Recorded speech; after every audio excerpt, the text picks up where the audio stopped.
right now. Wilson, your #2 overall seed, so he'll have the option to go first. The Pro Tour runner-up, also just top-8 Pro Tour Fate Reforged. We'll take a look and get ready to rock and roll here as he is signing something, I think, to give to Ross. This is a, oh boy, oh boy. This is getting in his head early. Oh. Jacob getting in his head a little early here and now playing a Sansep Citadel. See, he's quiet. He's a quiet kid. That is awesome. Yeah. You know why? Because people don't do that in Magic anymore. They don't. Signing his player card, passing it over to Ross. I'm not sure what Ross can do to keep up with that. Nothing. The match is, we just need to cut to the other match. This one's done. Tough to watch there. Wilson establishing dominance early here with the Temple of Malady as well. I have not seen something like that in a while. Yeah, a real heel tactic on the eve of WrestleMania, I tell you what. I'll tell you what, though. Jacob better win the match now. You better, if you're going to sign the player card on camera, you better win. Here's a mountain from Merriam and just passing the turn back. You have to imagine a Boonsader will be coming here in just a moment. There's Nurborg. Wilson will pass the turn back. A 4-2 with Flash is on the way. There's Boonsader. Surprise. Yeah. Isn't it a surprise? Tough to say. So I think that Ross has a pretty solid recipe for this kind of matchup. You see decks that try to play big threats against Obzon decks, and you get chewed up by downfalls and so forth. You have decks like Mono Red that try to flood the board, but then Siege Rhino or Drown in Sorrow post board are really problematic. Ross has acceleration into flyers, which means that he can play things ahead of schedule and tax the removal spells. He can also play flyers, so things like Siege Rhino don't stabilize the board as easily. No flyers just yet. Just Air of the Wild is another copy of Elvish Mystic before passing the turn back. Wilson will deploy a Siege Rhino, able to use that Windswept Teeth for mana thanks to Urborg. A little drain, a little gain. We head back Merriam's way. Merriam will take a draw here. See if he does have one of his flying creatures in Stormbreath Dragon or Thunderbreak Regent. He's tapping mana right now. Feels like a Stormbreath Dragon to me, but it'll be a Boonsader here that'll be bestowed onto the Heir of the Wilds. That thing's pretty big right now. Siege Rhino can't really profitably get in the way. Yeah, that's a trade, and I think that Jacob's likely to decline. Not even a trade, because the air now triggers off of itself. Combo deck. Doubted. Jacob gonna take some damage here. Now there are some answers in Ross's deck to a Siege Rhino. 4 copies of Crater's Claws in the main deck roast. He can also just fly over the top with Stormbreath Dragon and Thunderbreak Regent and so forth. I think that's typically the plan here for Ross too, is to fly over the top of the card. He just hasn't drawn any of his flyers yet. Wilson's gonna cast a Thoughtseize. He's gonna go a little bit lower. Ross will show a hand. You see a Crater's Claws. There's also an Elvish Mystic hanging out over there. So a couple options here for Jacob. So he goes a little bit lower. Draconic Roar, the other card here, but Jacob, no interest in taking that card. And definitely a path to stabilization now in Jacob's hand. You see Elspeth, Sun's Champion. The Crater's Claws is gone. Ross is all on the ground right now.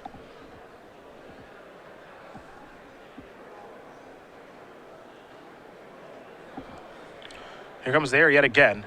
The trigger will give it +1/+1 when it does attack.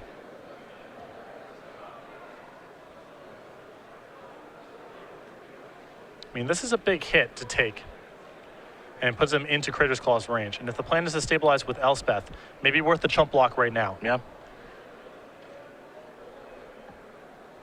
See Ross really valuing these Elvish Mystics highly as well. Could be maybe attacking with those as well, but he's a little short on mana. Well, the other issue is just, you know, it's one of those spots where Ross is unsure whether or not Jacob is going to run a block there. And if you're unsure, if you attack with the Elvish Mystic, it gives a really big incentive for Jacob to run a block there. If Ross was sure that there was going to be a chump block, I'm sure you would have seen him attack with the Elves, but he's not working with that certainty.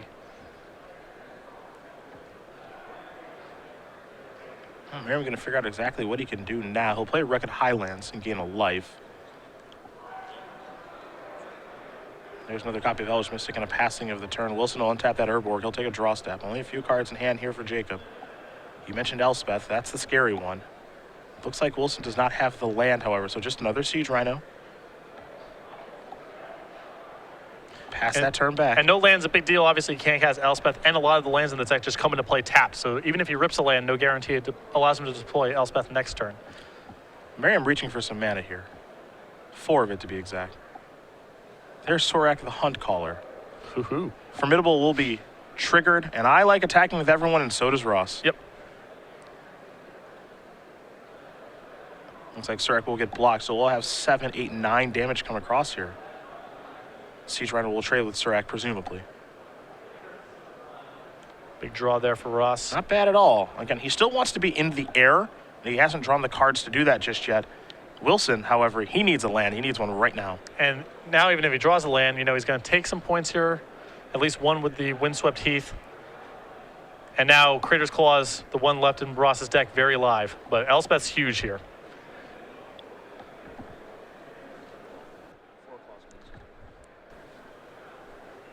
There is Elspeth.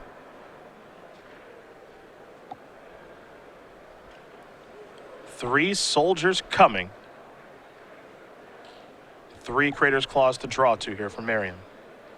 Does have Draconic Roar in hand, but yet again, that one's not really going to play much of a role at this point. Wouldn't be surprised if Ross sideboards those out right away. He has 2 of those in his main deck, because he'll take a draw step here. Looking for a Stormbreath Dragon, looking for a Thunderbreak Regent. Regent certainly the worst of the 2.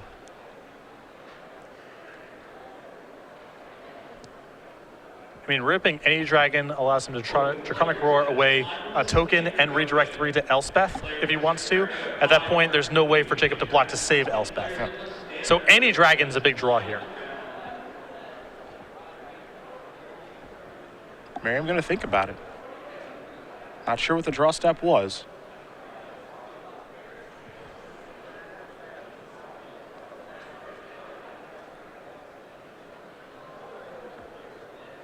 Quick update for you guys on our other match. Todd Anderson very quickly up a game over Jason Coleman.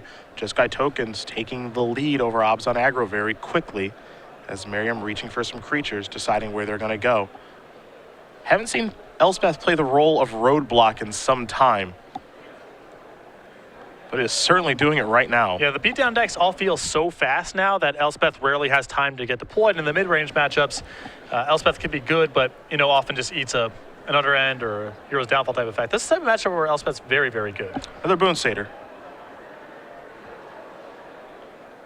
Tokens will bite the dust. We'll head back Jacob's way. Jacob will take a draw step here. Elspeth doing a nice job of helping him to begin to stabilize. And no trample on Ross's side of the table here, so these 3 tokens are a lot to slog through. I mean, Jacob's on defense big time, so there's a lot of time for Ross to find Crater's Claws. Courser will net a Sandstep Citadel. Trigger, of course, will gain a life. Top card here for Jacob's deck is CDC, Undead Vizier. And that is huge because it's not going to be hard to exploit with Elspeth in play. Elspeth will go up to 6. 3 more soldiers will join the battlefield. Ross really hoping for a card like Crater's Claws right now to end this game. Again, 3 to draw to. He'll take a draw step. A deep breath there from Merriam. Does not look like what he was looking for. I mean, he can keep sending in the team here, or at least sending in his large creatures, but he's not going to be making forward progress. And Sidisi is bad news. Yeah, it's not good news at all for Merriam.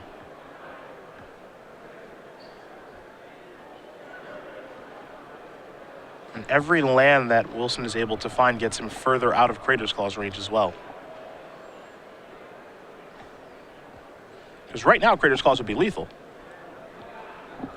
But he gains a life, and he does have the ability to do that with the right draws. Maybe another Courser. Then he's doing okay. Siege Rhino as well.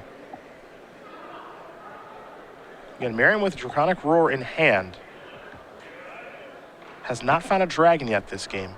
And not entirely sure what the draw step was, though, again, given his reaction, leads me to believe it was not a great one. I mean, his play is pretty fast here if he drew something big. Yeah. There are the Wilds to go after Elspeth. A predictable chump block there from Wilson.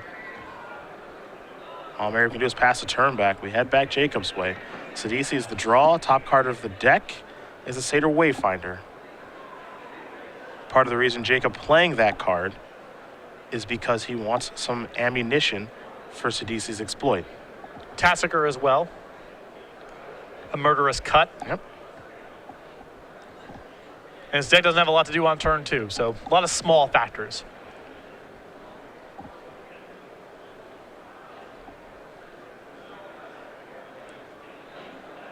Wilson will think things through now. Trying to figure out what Merriam might have in this situation. What are his outs? What can he draw to? Crater's Claws, of course, being the big one. Also, what does Sidisi want to search for in this situation? Wilson does have some interesting one-ofs in his deck, that's for sure. Yeah, there's nothing that can shut the door this turn on Crater's Claws being a draw. But he can get something like Siege Rhino, for example, which the following turn pulls him out.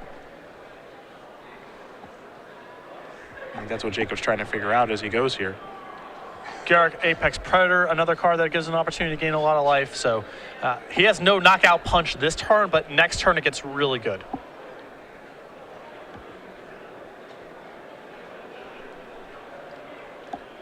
Wilson going to sacrifice a Windswept Teeth. He'll get a Forest. Of course, he'll lose one, then gain one thanks to Courser of Crewfix. So he's going to stay at 8. Merriam will shuffle up, and we'll see the top card of the deck thanks to Courser here in just a moment.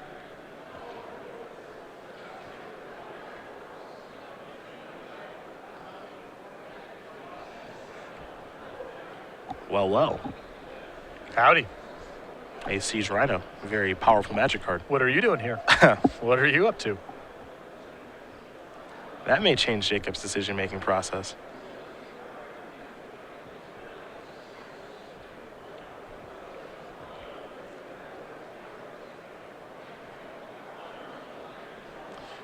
The incentive does go down for him to tutor quite a bit when it's going to be the draw step anyway. Yeah. Wilson gonna, looks like, maybe tick down Elspeth. He will. Which means Air of the Wilds and the Llanowar Waste are gonna, or Elvish Mystic will bite the dust. The Boon Satyrs will, of course, stay, thanks to Bestow. And what this does is it does shut off Crater's Claws as an out for next turn unless Ross has another mana. Because he can only claws for 7 on the board. Elspeth will come down. It'll take care of these, which will even further slow down Crater's Claws because now no Ferocious. And now the door is shut on that, and Siege Rhino is still available to be drawn next turn. Yep. So Jacob really pulling himself out of his range. And at this point, there's a lot of pressure on Ross to find something like Storm Breath Dragon real fast because his burn spells don't work anymore. Take a draw. Now it's basically got to be Storm Breath Dragon. Thunderbreak Region's okay, but almost feels like Storm Breath Dragon. Very slow. Yeah. That's not what the doctor ordered. Just an Elvish Mystic and a passing of the turn. Wilson's going to draw that Siege Rhino. Top card of the deck is a Temple of Silence. Going to very quickly play that. Go up to 9. Take a look at the Scry. Temple of Malady is the top card. You can see why Jacob tanked so long last turn. What he was trying to find out most of all is there a way for me to shut the door on Crater's Claws? He's found a way to do that. And now he's got more than enough resources to work with here to take over the game.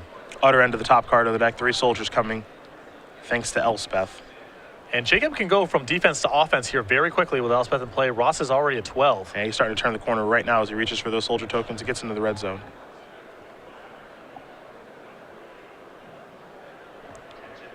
Doesn't seem like great blocks available for Merriam.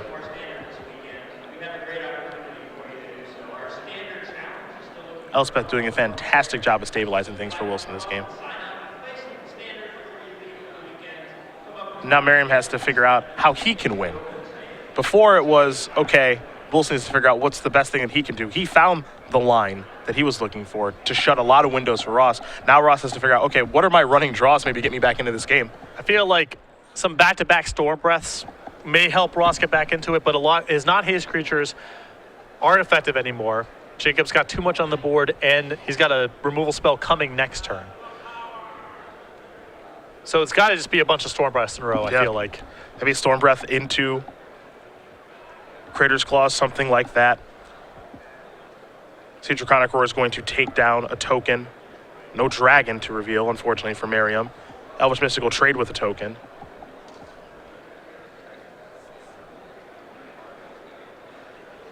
Ross has got to do kind of this weird balancing act now of what to chump block, how to go about doing it. Here's Sidisi. Wilson exploited token. And it wouldn't surprise me if he's getting ultimate price in this spot, which cuts off Storm Breath Dragon. That or a Murder's Cut, some sort of removal spell.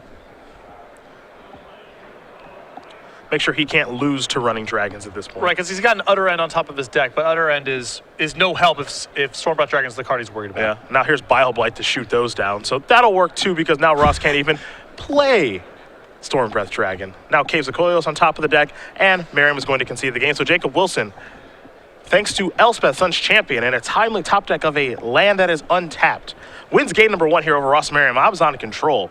Up a game over green-red aggros. These players are going to go to the drawing board. It feels like you mentioned, we haven't really seen a game like that in a very long time where this beatdown deck on the ground, it's doing its thing, it's making, blocking hard. Jacob can't really use his removal spells very effectively. Siege Rhino's chump blocking, and Elspeth shows up, and that's kind of the whole game. Ross did have some draws for a couple turns there, but Elspeth was able to undo all of Ross's work.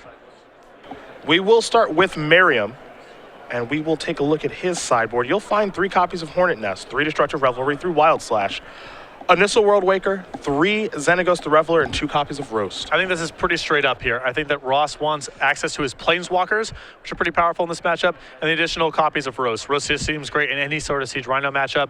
I think that Xenagos and Nissa are occasionally a little bit clunky in these sort of matchups because the Abzan deck can be very good at blocking, but backed up by 2 copies of Roast, they should be very good. 2 Fleecemane Lions, Virulent Plague, a Back to Nature, a Bile Blight, Ultimate Price, Nissel World Waker, and Ugin the Spirit Dragon, to go along with 2 Drowning Sorrows, 2 Duress, and then Hostilities, and 2 copies of Read the Bones. So I'm a big fan of the end Hostilities here. I like the 2 Fleecemane Lions to shore up the early game. It's also a very powerful thing to set up alongside the end Hostilities, and the individual pieces of spot removal here, the Bile Blight, the Ultimate Price especially, are very good here. I think some of the other Planeswalkers are a little bit, in Ugin's case, a little bit too slow. In this case, I don't think it impacts the board enough. It doesn't shore up his vulnerability to flyers, so I wouldn't really want to go down the Planeswalker route, but the end Hostilities and the removal spells and the Fleecemane Lions should be very good. Well, Jason Coleman did win game number 2 against Todd Anderson. Those two are certainly in a back-and-forth affair. Anderson will be on the play for game number 3. While we wait for game number 2 here, we will talk about Season 2 of the Open Series schedule. We've actually got our first Season 2 event taking place behind us, our 2-day 20K Standard Open. We will crown a champion there, give someone $5,000 and a handful of Open Series points. But next weekend is where the real fun begins. We'll be in Syracuse. Yeah, we're in Syracuse for the first full Open Series of Season 2. Week off for the Pro Tour and the State Championship, so you want to head over to starcitygames.com/states to get more information there. Providence, Cleveland, and Seattle all have Standard Opens. Those will be running through the beginning of May. Then we go to Dallas, 2 weeks after Dallas, in Worcester for a Legacy Open Series. And then our first ever Modern Invitational, Season 2 in Columbus, Ohio, tied to the Origins Game Fair, Modern and Standard as the invitational formats, with a 2-day, $20,000 Modern Open Series. That will be June 5th through 7th with me, you, and Matthias Hunt in the booth. And what's great about all these Season 2 dates is that we are giving away a special playmat for all of these dates. It is the Penguin Punch playmat that you do see here. We actually gave it away at this particular Open Series event. This will take place throughout all of Season 2. So Season 2 is a shorter season. Make sure you do come out to those shows so you can get this. No other way to get this free limited edition playmat. Listen, the Warner Brothers, they were first to market with this sort of thing. But Animals Boxing is just the funniest thing on earth. That's just true. Just beating the crap out of a polar bear. Yeah. It's got a fish in its mouth. Unclear if the penguin wanted to eat that fish or if the fish was a buddy. But in any event, it's come to blows, and here it is. Available until May 23rd during Season 2 of the Open Series as we turn our attention back to Merriam and Wilson. Merriam got off to a pretty good start there, but you can tell just how important it is for him to find flyers in this matchup. For sure. Jacob does have the 2 copies of Elspeth. They're not going to appear in every single game, but with Siege Rhino, with removal spells, and the 2 copies of Elspeth, Jacob's going to be able to lock up the ground most games, assuming he has a functional draw. At that point, there's a lot of pressure on Ross to find some of his flyers. Stormbreath Dragon being especially sweet because it has haste and protection from some of the removal spells. So I don't think a ton is going to change on Merriam's side. The tough thing here, I think, for Ross is that none of his sideboard cards are anything that really get me excited about the matchup. Nothing that's really a haymaker against an Abzan control deck. Yeah, Jacob does make some upgrades. Now, his answers to the systemic problems of the matchup on his side of the table don't get cleaned up that much. The end hostilities helps a lot. But for example, Fleecemane Line I think is good in the matchup, but if Jacob is vulnerable somewhere, it's to flyers, and Fleecemane Line doesn't help there. The 1 Ultimate Price is a big addition, but I do think Jacob gets the slightly better end of it in the sideboards, but I think most of the substance of the matchup is what these 2 players are doing game 1. Flyers, flyers, flyers. That's what we're looking for. A little bit of acceleration into him as well. Merriam's going to keep his opening hand. Wilson will take a look at his. Again, Anderson and Coleman are in game number 3 right now. They are even up. Todd Anderson will be on the play. When we have updates for you, we'll let you know, of course, as Merriam will start with a Rugged Highlands. will go Wilson's way. He has his hand step Citadel. Back to Merriam we go. A Forest, a Rattleclaw Mystic for acceleration, and a passing of the turn. Wilson's draw is a Thoughtseize. We'll see if he wants to fire that off or not, as he does deploy a Forest and just passes the turn back over to Merriam. If he's not Thoughtseizing, he's probably leaving up something like Ultimate Price. There's a Wooded Foothills for Ross. He'll go back down to 20. Forest or Mountain coming. There is that Mountain. Here is Thunderbreak Regent.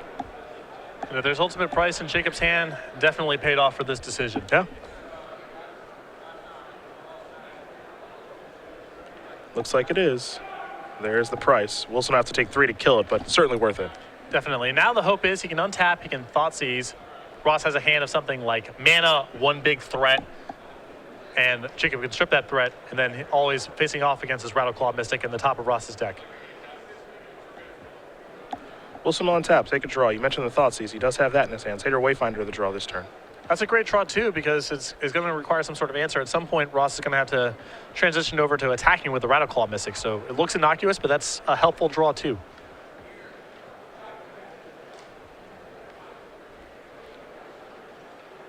Wilson with the Temple of Silence. He'll start with the Temple to get a little more information. Top card will go to the bottom. Here's a Thoughtseize. So now we get an idea of what Merriam is working with another copy of Thunderbreak Regent, a Boon Satyr, a Wooded Foothills, and a Goblin Rabblemaster. It's still a good hand. Very good hand. Ross needed a second impactful threat at this stage. And he's got 3, in fact. Indeed. Boon Satyr may be the worst of the bunch, and it's still pretty good. Yep. Wilson will go through his paces. He's got a real decision to make now. Even the Boon Satyr is pretty good at its insulation against end hostilities. Yeah. And Jacob's only 2 mana away from that, so everything in Ross's hand right now, very good. And this is about as on curve of a draw that Abzan control is capable of getting. And even still, Ross might just be able to stick threats ahead of schedule and put Jacob in a spot where he can't deploy everything on time. You know, you see his hand, he's got things like Abzan Sham, Corsair Crewfix, Sidrono, all powerful cards, but all of them are his whole turn. And if he's on the back foot already at 15, he might just not quite get enough time to get everything out of his hand. It's classic Abzan. Yeah. You know, when they are playing one spell a turn, they're obviously a good deck. When they're playing multiple spells a turn, they're a great deck. We don't know if he's ever going to get to the point where he can play multiple spells a turn. If he does, I don't imagine Ross will be winning. Well, Jacob's deck's way more powerful in that spot. Yeah. No question about it. That's what makes a card like Murderous Cut so great in the deck. If you're able to play, Siege Rhino and Cut in the same turn, beating them is pretty tough then. Especially, and Ultimate Price is really big for that reason too. Yeah. Bioblite's hard for this deck to cast on the second turn. Ultimate Price much easier, as we see in this very game. Rabblemaster, the choice there from Wilson on the Thoughtseize. Merriam, he'll draw a card. He'll play his Wooded Foothills. Deploy Thunderbreak Regent, serve him with Rattleclaw Mystic, put Wilson down to 13. That'll be Merriam's turn, hoping the Dragon can stay around for a little while. And now this is a spot where Ross is hoping that Jacob is never in a position to play 2 spells in a turn. If he's able to get to something like Murderous Cut and a threat, that's where Jacob starts to stabilize a little bit. But if he's treading water the whole time and Ross is able to get in these chip shots, Ross might be able to win with the beatdowns or set himself in a position where Crater's Claws is lethal and he has multiple turns to draw it. Satyr Wayfinder. A Temple of Silence, a Windswept Heath, a Corsair of Crewfix, and a Plains are the cards Wilson will reveal. And if this is the start to Jacob's turn, I think it implies that he has Murderous Cut in hand. It certainly feels that way. Because he knows about the Boon Satyr, so he doesn't even have an attractive block this turn. And it's very hard for him to justify using his turn finding a land if he has anything else to do. He's going to select the Plains.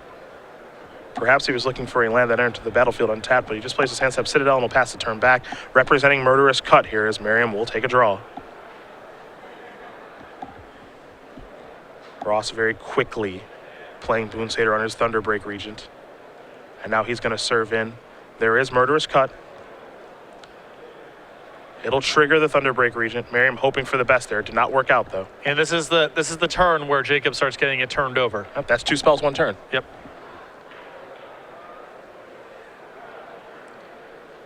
He's got Rhino and Courser, Obzon Charm in hand. He's got a lot of good tools to work with.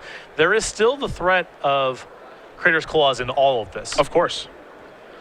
It may take Jacob a little while here to start getting on the offensive, and maybe it requires 2 Crater's Claws, or maybe it requires more mana or a Storm Breath Dragon on top of it, but the window is still open for Ross here. There is Siege Rhino to begin the stabilization process. A Temple of Abandon here from Merriam. We'll take a look at the top card. It becomes the bottom card. Has he found a Storm Breath Dragon yet is the question. That's a roast. It's not bad. Will he attack with both? This is another one of those spots where it's borderline if Jacob chump blocks in this spot. And if it's borderline, if you, from your perspective, if your opponent's going to chump block, it's often a mistake to send in the creature that they can trade with. Sure. The chump block does occur there from the Satyr Wayfinder. We head back Wilson's way. Looks like it may be time for a Courser. And it is. Take a look at the top card of the deck. It's a Temple of Malady. That'll come into play very quickly. Trigger, of course, from the Courser will bring Wilson up to 14. Elspeth is the top card of the deck. That was a game winner last time. Might be a game winner again. Yeah, Jacob not making Jacob will keep it. Yeah. I think he already has one in hand, and he's still keeping the second one because it's so good. Merriam has taken his draw step, and now it's time to look things over. And another problem with Elspeth in this matchup for Ross's side, besides locking up the ground, is that a big part of Ross's game plan is Crater's Claws once we get to this stage. And Elspeth is powerful against that in 2 ways. One, the plus power cuts off the number of turns that Ross has to find it. And the second, there's times like we saw in the first game where the math is such where Jacob can minus it, take care of all of Ross's 4 power creatures, and then the Ferocious is turned off.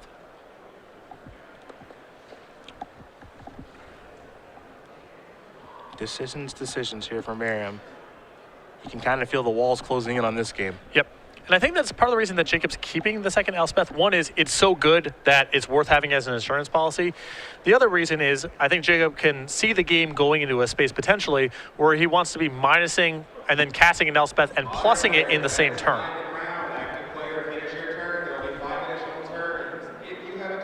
There's a mountain. It's a fireball. Crater's Claws says, we're going upstairs. You. And Ross just puts it, thuds it down into the graveyard, says go. He knows where the game's at. Yeah, he's getting his head kicked in. He still might be able to burn Ross out. It is what it is. Yep. No one has any misunderstanding about what the game's about right now. Sometimes it's fireball, hope to draw another fireball. Sometimes that's just what it is. There's a Temple. Wilson going to go up to 7. Bioblight on top of the deck. We'll see if he wants to leave it there. Look, it doesn't have to be pretty. No. But it can be effective. Wilson will tap out. Merriam very quickly untapping. He'll take a draw step here. He's got some big draws. Yep, Temple of Abandon. Top card goes to the bottom. Pass that turn back. Siege Rhino's on top of the deck. Elspeth will tick up. So now, I mean, it's next turn probably or bust, and Jacob might be very proactive in using a removal spell to close that off if he can. Yeah, I wouldn't be surprised if that's the case. Here comes the Courser. There's a Bioblight. Get that out of the way. Yeah, that was the requisite mana for a lethal Crater's Claws. And with Siege Rhino coming, I mean, Ross still has some draw steps. He can still find Stormbreath Dragon, for example. Surak's okay. Surak's actually just not very good. It just dies. Yeah, it just dies. Actually, it's just not very good at all. Oh, no, another Siege Rhino now. You can see a little shrug there from Ross's side. I mean, the first Siege Rhino was going to be very hard to beat. The second one, maybe impossible. And you talked about the closing speed, too. Right. And when I say the second one, I mean the third one. Yep, there's a force on top of the deck, and that is going to do it. Jacob Wilson's going to win game number 2 here over Ross Merriam. Obzon control in a dominating position right now over green-red aggro. It's been the same recipe each game, which is, so far at least, which is just weather the storm of the early offense, use your removal spells and chump block, try to get one turn where it's stabilized, and then get to Elspeth. From there, Ross has some draw steps. He still has Stormbreath Dragon, he has Crater's Claws, but the amount of cards in his deck that matter once Elspeth is in play, it's not that many. It's a couple flyers, and it's the burn spells. And the tough part is, when we take a look at the sideboard yet again, it's just there's really not much for Merriam to bring in here. 3 Hornet Nest, 3 Destructive Revelry, 3 Wild Slash. Nissa's good. Xenaghost is okay, and then Roast is for Siege Rhinos, but there's no real haymaker that says, Jacob Wilson, I'm here to beat you. Right. It's a lot of these cards are I mean, we're looking at the bottom 3 cards on that list as the cards we suspect Ross brought in. And those cards are pretty potent, but not against Elspeth. Nissa can be okay sometimes. Xenagos is quite poor. Roast is quite poor as well. So Ross's sideboard is cleaning up kind of the second and third tier of Jacob's deck in the matchup, but Elspeth is still largely unchecked.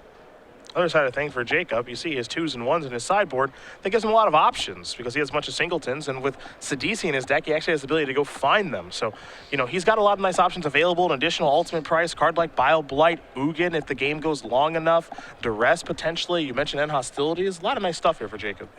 Jacob's deck kind of has the same recipe as Reed's deck has, who we're waiting for his semifinal against Chris Anderson here in a little bit.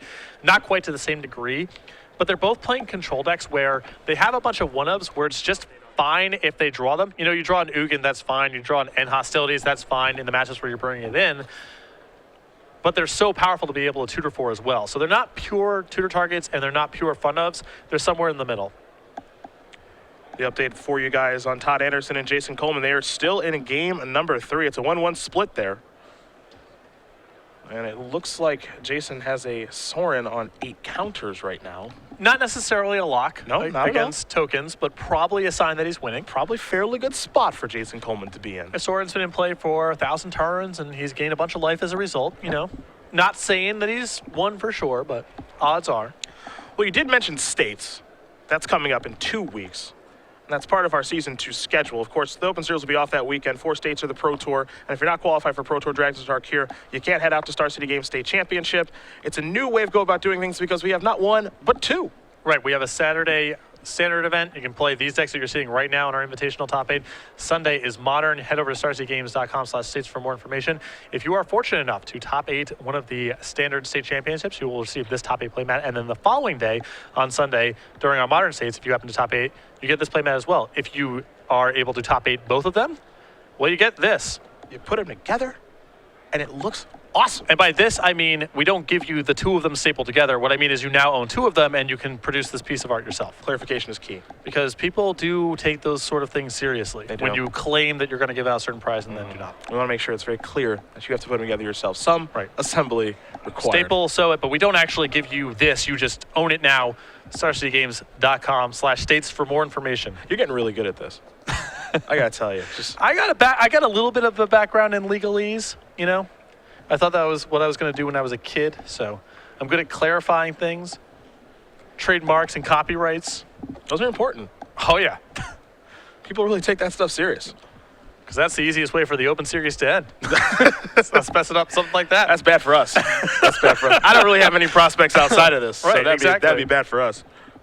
I guess I'm back to playing in Magic tournaments. I don't know. Cool. Merriam going to take a look at it opening hand.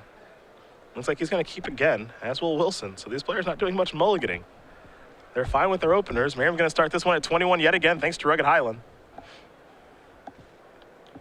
Wilson, you have to imagine his first land will enter the battlefield tapped, since it oftentimes does when you're playing Abzan, especially a control version. He's got a Sandstep Citadel at the ready, and he will go with that yet again. Merriam with a Temple. Take a look at the top card. It will become the bottom card. Does he have an Elvish Mystic? He does. So a little bit of acceleration as Wilson will take a draw step. Caves of Koilos and a passing of the turn back to Merriam. Ross's 3rd turn of the game. There is a Forest. This is a Xenagos. Now this is a threat that's pretty nice here. This is great. We saw what happened in game 2 there when Ross accelerated to a creature that can be tagged by ultimate price on the draw.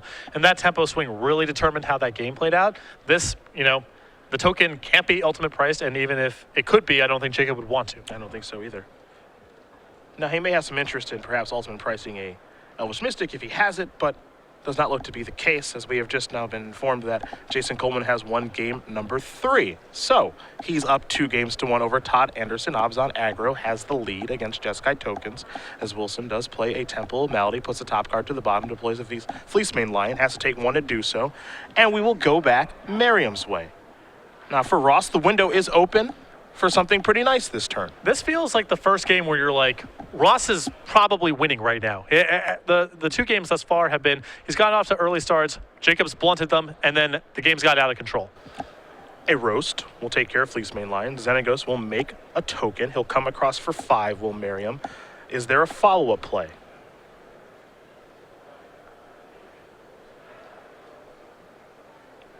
It looks like he may have a copy of Heir of the Wilds and Rattleclaw Mystic in hand, but he's just going to pass the turn back. Maybe a little afraid of a card like Drown in Sorrow. Yeah, that's a card where I think that it's about even whether or not Jacob brought that card in.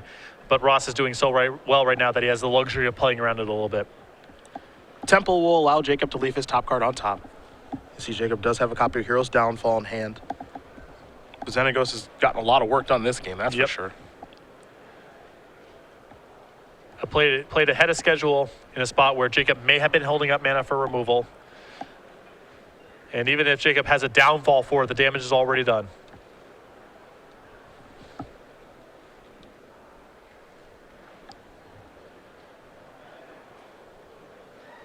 Decisions here for the Pro Tour runner-up.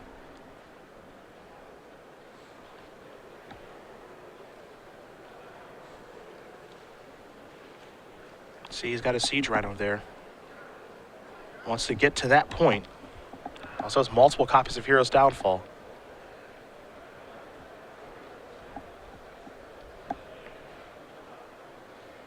Looks like he's really considering casting one of those, as those were in the front of his hand. Sending those back and forth.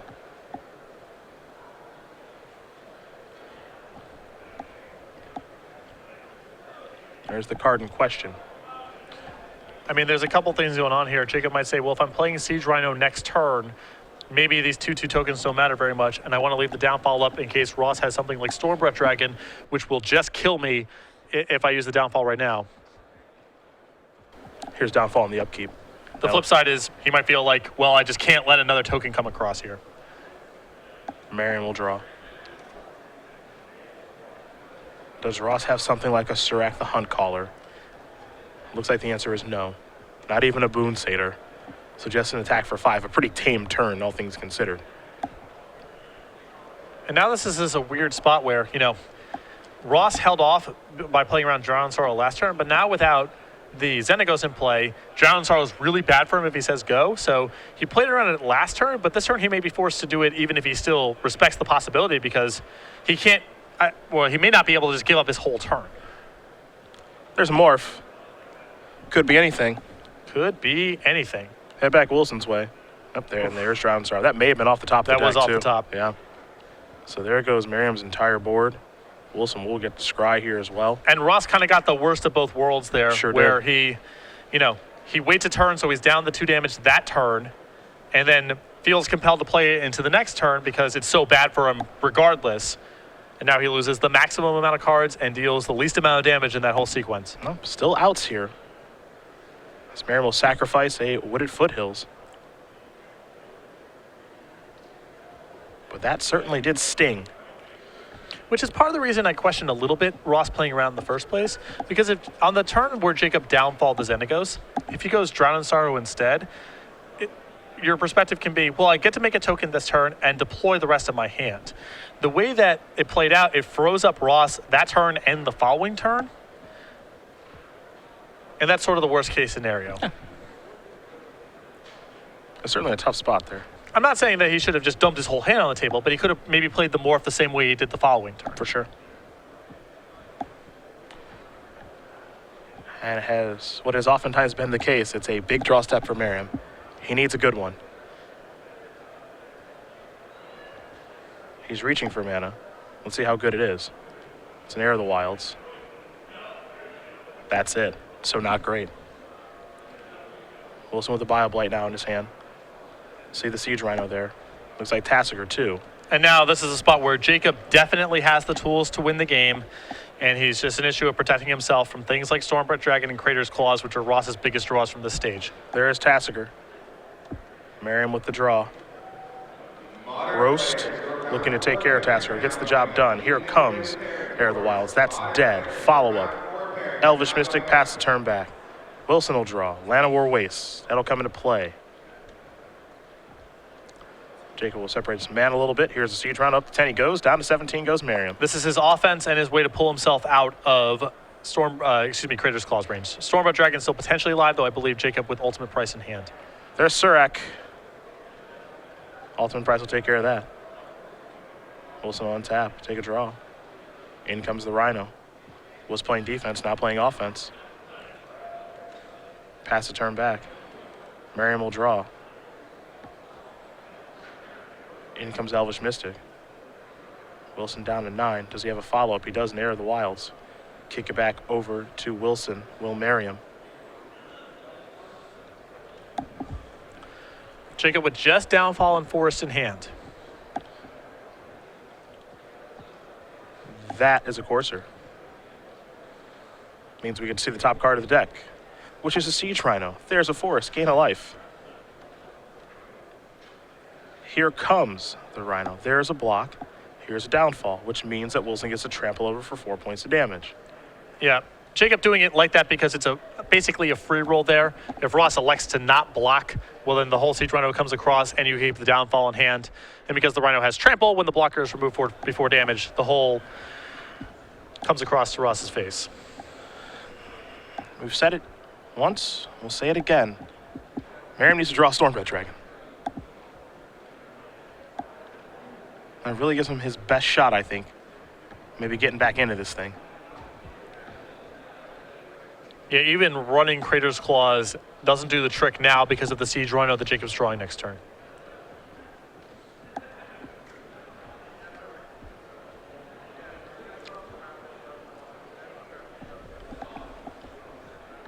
Merriam looking over things. Crater's Claw is going to take care of the Rhino. We can't go upstairs with this. All I can do is pass the turn back. Rhino's the draw. Top card of the deck is a Thoughtseize. Courser coming in. Merriam down to 7. Let's make it 4. So I like this play a lot from Ross last turn because this means if he draws Siege Rhino, he can hang back on defense. If you draw Stormbed.